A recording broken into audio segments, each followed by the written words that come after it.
Okay, so welcome to this next video in which we are discussing personalised cancer medicine. Okay, so in a moment what we're going to do is begin a discussion of a few examples which have a taste of the principle of personalised cancer medicine within them. Okay, so they're the beginnings of personalised cancer medicine, basically. We're going to look at some examples, but before we do that, I just want to make sure everyone is familiar with the concept of polymorphisms within a gene, okay, and the concept of fixed gene and the concept of single nucleotide polymorphisms. Okay, so basically, we have a huge number of genes, okay, and between different humans, the genes can vary. Now, certain genes, it's not the case, okay? For certain genes, the gene is always the same between two different humans, okay? These are known as fixed genes.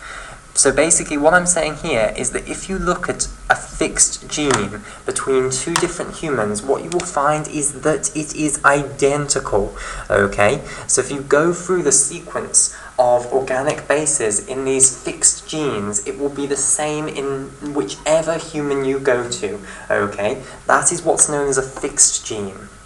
However, many genes are not fixed genes, and instead there are multiple polymorphisms of the gene. Okay, now there's another word that is often used which means the same thing as polymorphisms of a gene. Okay, and that's the word alleles. Okay, so for some genes then, there is only one sequence of organic bases that you have, and that's the same in all humans within the population. Okay, however, for many genes, there are multiple polymorphisms of the gene, which means that if you go to two different people, you might find slightly different sequences of organic bases within their genes. Within these two copies of the same gene. Okay, however, polymorphisms are generally not that big, okay? You generally don't make radical changes to the gene because then it would potentially lead to the gene becoming completely dysfunctional. Instead, the main type of polymorphism within genes that is seen is what's known as SNPs.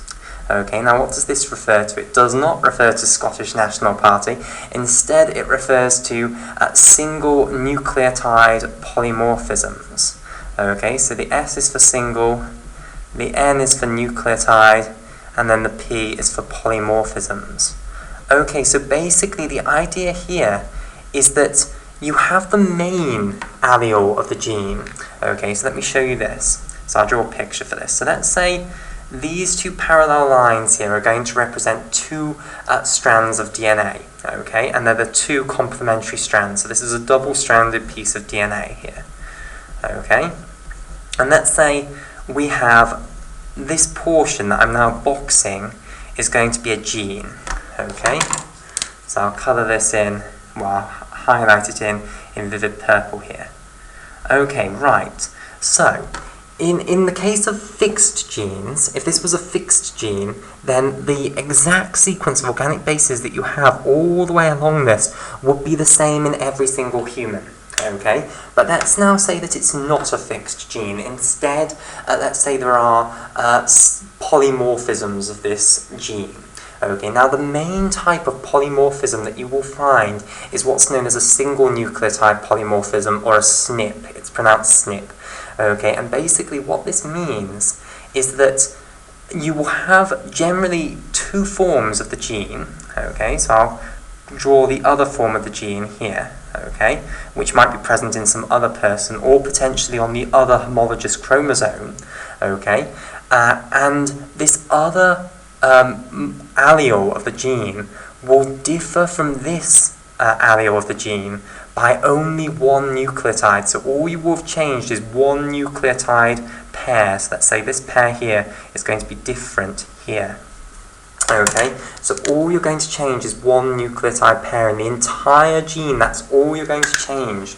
Okay, So that is the general way that you have two different alleles of a gene, that you have a single nucleotide polymorphism in the gene that gives rise to another allele. Okay, and of course, if let's say this is the main allele of the gene here, okay, so this is the one that's most common. If you look at all of these genes in the entire human population, this is the one that most of them will be.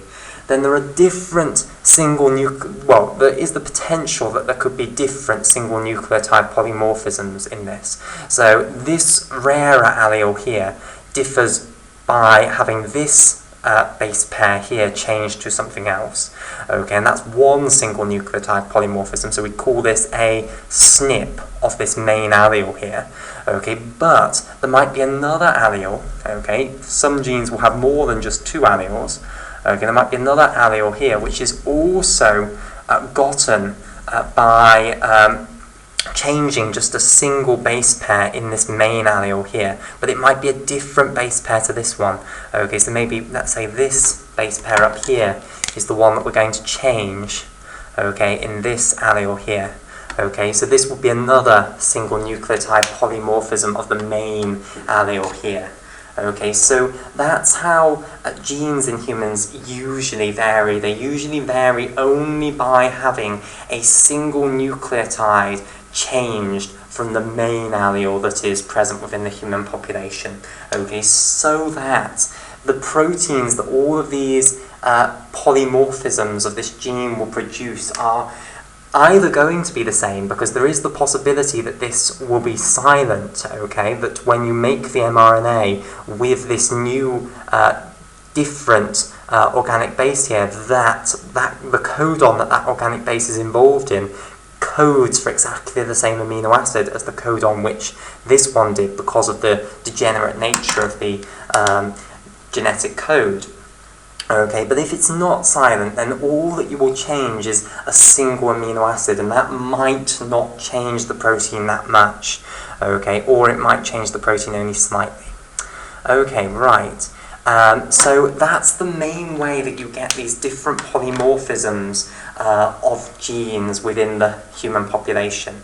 Okay, so we've all got different combinations of polymorphisms of genes. So if you look through all of our genes, each one of us will have a different allele potentially in the different positions for the genes.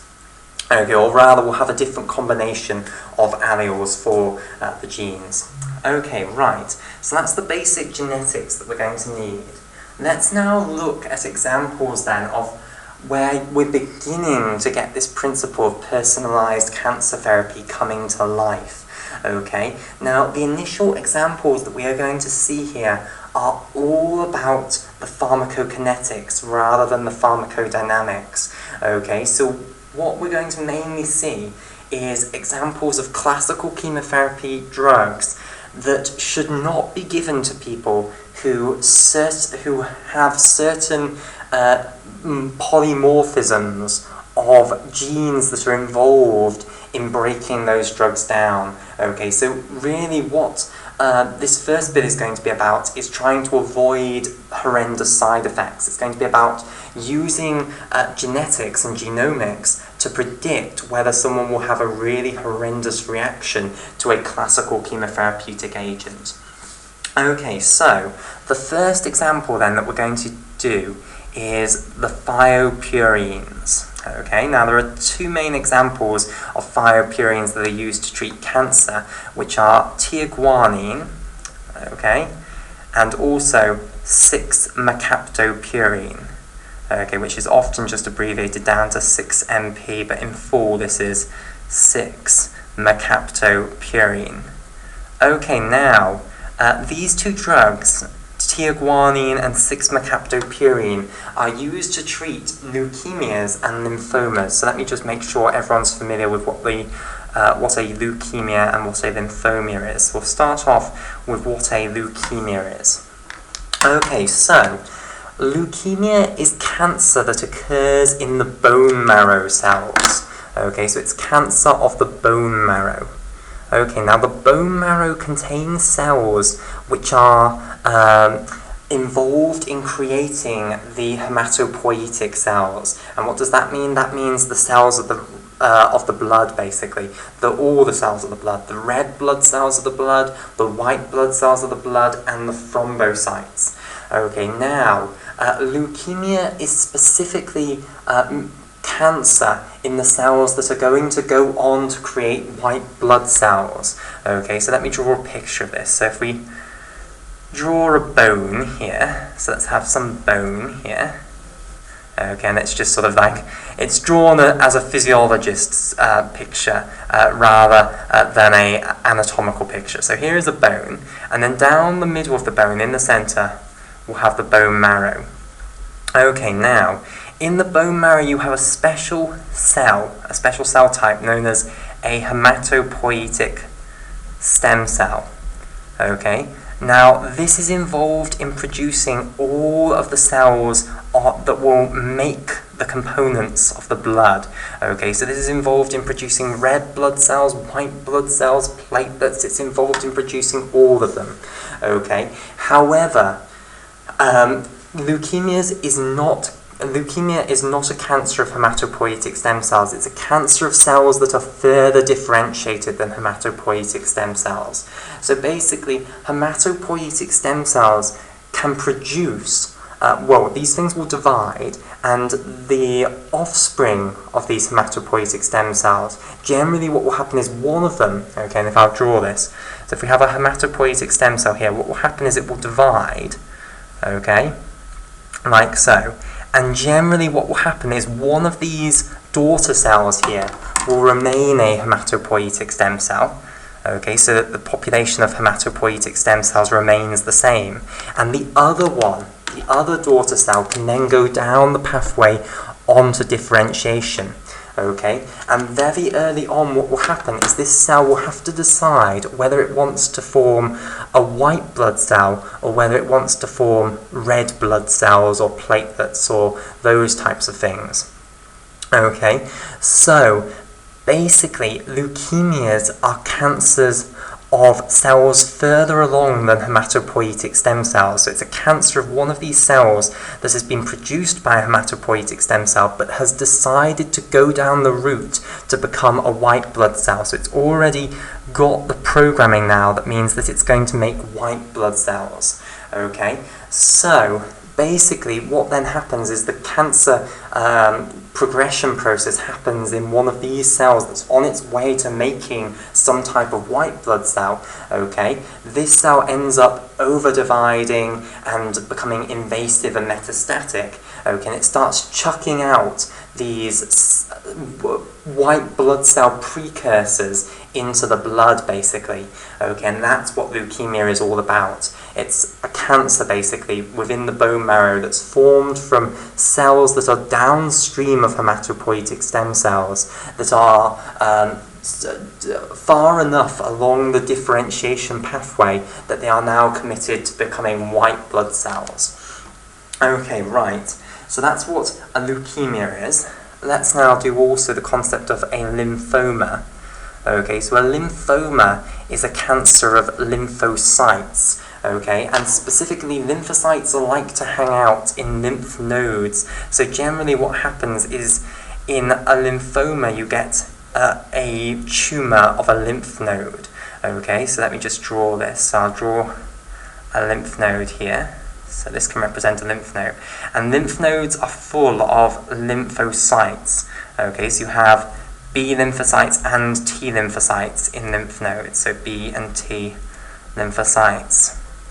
Okay, and in lymphomas what happens is the cancer process, the carcinogenic process, occurs in either B or T lymphocytes, and then what happens is you get a tumour within the lymph node here, basically, and that usually is palpatable because these things are generally near to the surface of the skin. Okay, they're not quite in the skin, but they're underneath the skin, so generally you can feel these things and they'll make a visible swelling.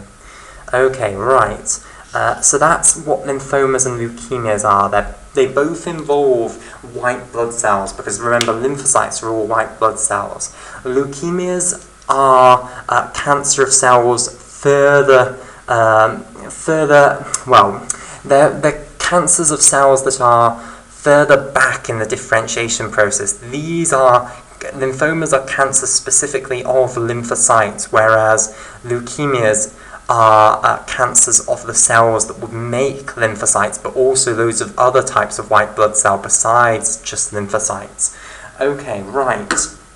So, thiopurine then and 6-mercaptopurine, these are both classical chemotherapeutic agents which are used to treat leukemias and lymphomas. Okay, so what we want to now discuss is how do these drugs work? How do they stop these cancers? Okay, well, both of these drugs work by blocking the synthesis of purines. Okay, so they inhibit the synthesis of purines. Now, what is a purine? Well, a purine is a class of organic bases. Okay, so in DNA and in RNA, you have organic bases. Okay, that's the basic unit of DNA. Okay, and the 4 organic bases used in DNA are adenine, thymine, cytosine, and guanine. In RNA, it changes slightly. You use adenine and then uracil, and then cytosine and guanine. Okay, so these are the organic bases used in RNA. These are the organic bases used in DNA. Okay, now, the purine organic bases have a specific chemical structure within them. They have what's known as a purine ring within them. Okay, now the purine organic bases are adenine and guanine, okay, which are used both in DNA and in RNA. So basically what these drugs are going to do, what thioguanine and 6-mercaptopurine are going to do, is they're going to stop you from being able to synthesize purines. They're going to be able to stop you from making adenine and guanine. And if you can't make those 2 essential organic bases, then you're not going to be able to make any more DNA, and you're not going to be able to make any more RNA. Now, what is the effect of that? Well, let's start off with thinking about what is the effect of stopping you making any more DNA. Well, one of the basic properties of cancer cells is that they over-divide. Okay, the cells are continually dividing.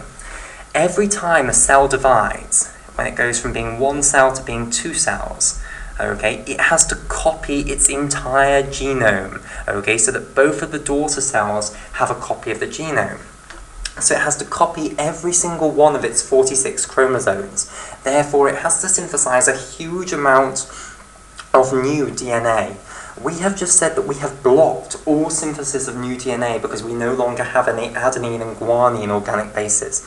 So you're not going to be able to divide, basically, because you simply cannot replicate your genome. So division is going to stop, okay, because of you no longer being able to copy your genome.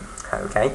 In addition, not being able to make any more RNA also helps to stop division, because if you think about what also has to happen when you divide from being 1 cell to another cell, you need to make loads of new proteins, because you need to go from having enough proteins for 1 cell to having enough proteins for 2 cells. So all of the essential enzymes, of the respiratory pathways, all of those have to be duplicated.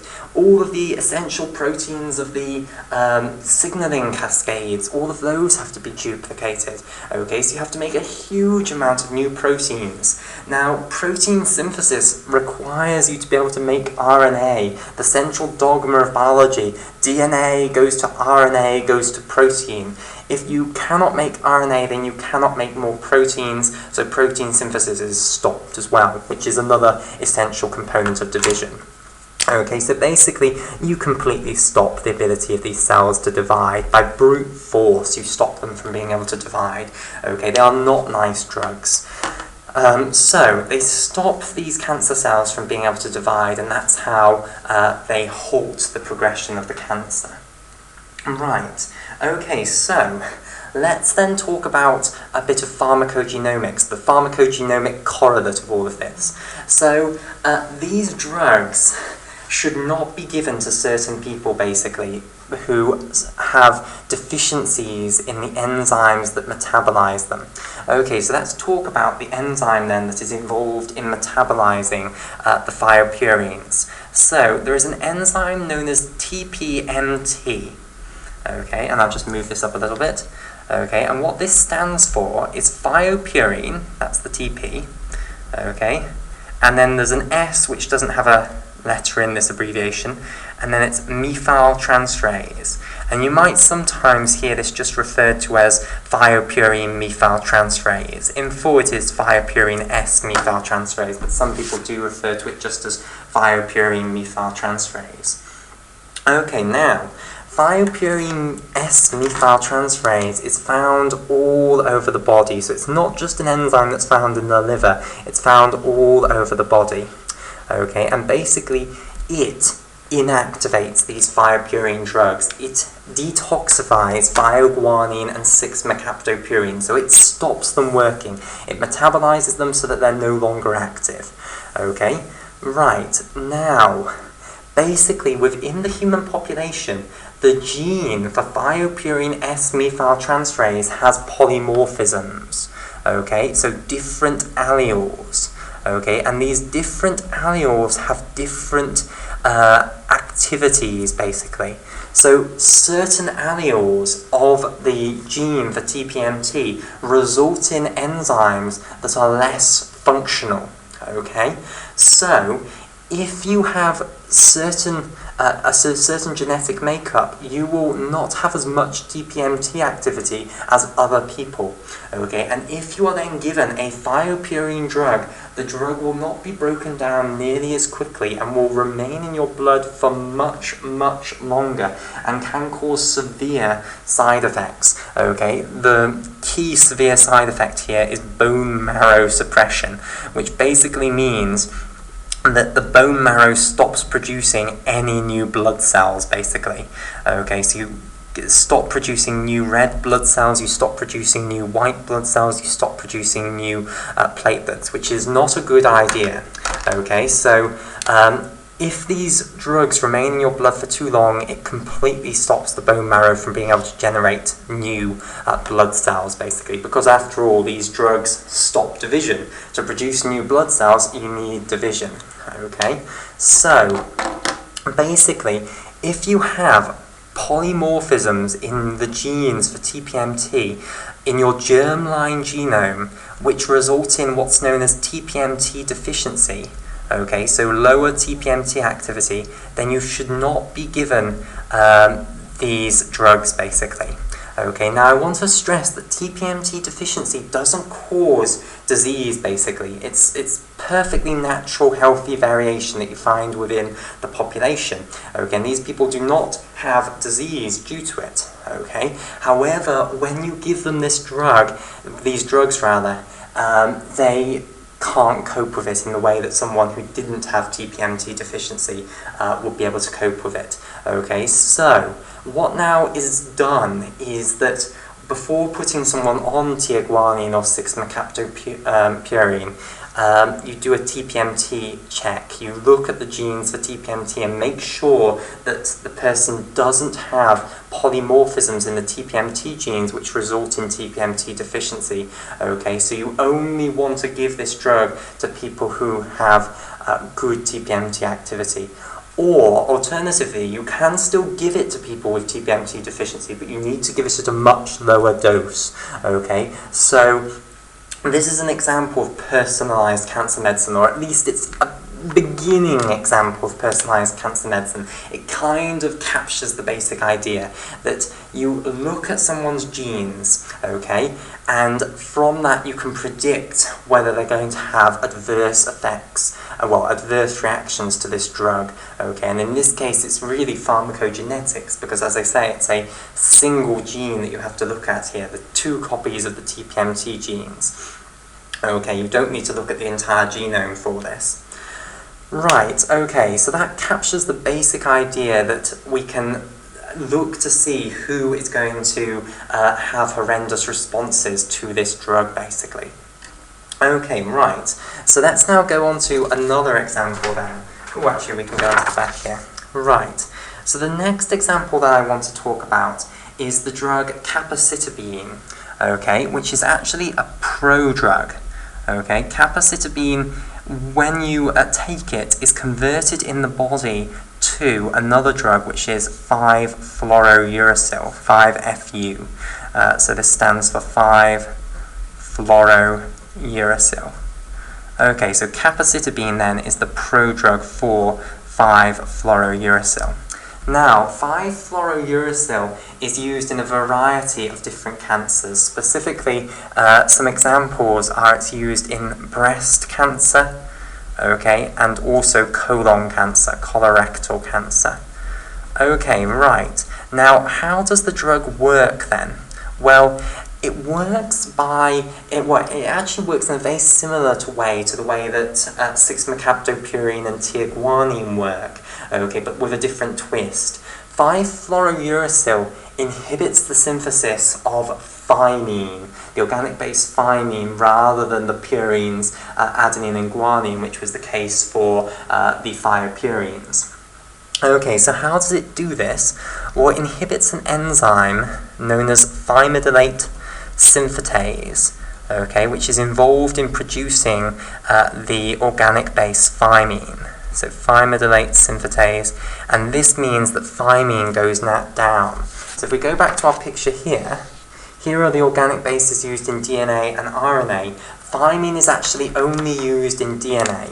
Okay, so stopping the production of thymine is going to mean that we can no longer produce new DNA molecules. Okay, and as we've discussed previously, producing new DNA molecules is absolutely essential for cells to divide. Okay, when a cell divides, you need to produce a whole new copy of the genome so that each daughter cell has a copy of the genome. Okay, and if we can't synthesize new DNA, then we're not going to be able to divide. Okay, so that is how 5-fluorouracil blocks division, by blocking the synthesis of thymine. Okay, now, again, there is an enzyme which breaks down 5-fluorouracil. And again, this enzyme has polymorphisms in the human population, and certain polymorphisms of this enzyme result in too little activity of the enzyme, and therefore people with those polymorphisms should not be given these drugs. So let's discuss this. So basically, 5-fluorouracil, whoops, missed off the 5-FU, is broken down in the liver, okay? So it goes to the liver and it's broken down by an enzyme that's often abbreviated down to DPD, okay, which stands for dihydropyrimidine. Okay, so the D is for dihydro, the P then is for pyrimidine, okay, and then finally the final D is for dehydrogenase. So dihydropyrimidine dehydrogenase. Okay, and this enzyme, dihydropyrimidine dehydrogenase, as I say, just like TPMT, has polymorphisms in the normal human population. Okay, so there are multiple alleles of it, and certain of these polymorphisms result in too little activity of this enzyme. Okay, so its activity within the hepatocytes is too low. Okay, and if you have too low activity of dihydropyrimidine in your liver cells, then that's what's known as DPD deficiency. Okay, right. So people who have these alleles that lead to DPD deficiency should not be given 5-fluorouracil at as high doses as people who do not have DPD deficiency, because just like in the case of the thiopurines and TPMT, the drug will last for a much longer time within the blood, okay, and that's what then triggers the side effects associated with taking this drug. So again, this is an example of how to predict who is going to get adverse effects from taking a drug using genomic information. Okay, right, we'll call it there for this video, and in the next video we'll have a look at another example of where we can predict who is going to get horrendous side effects to a drug looking at genomic information, which is the example of irinotecan.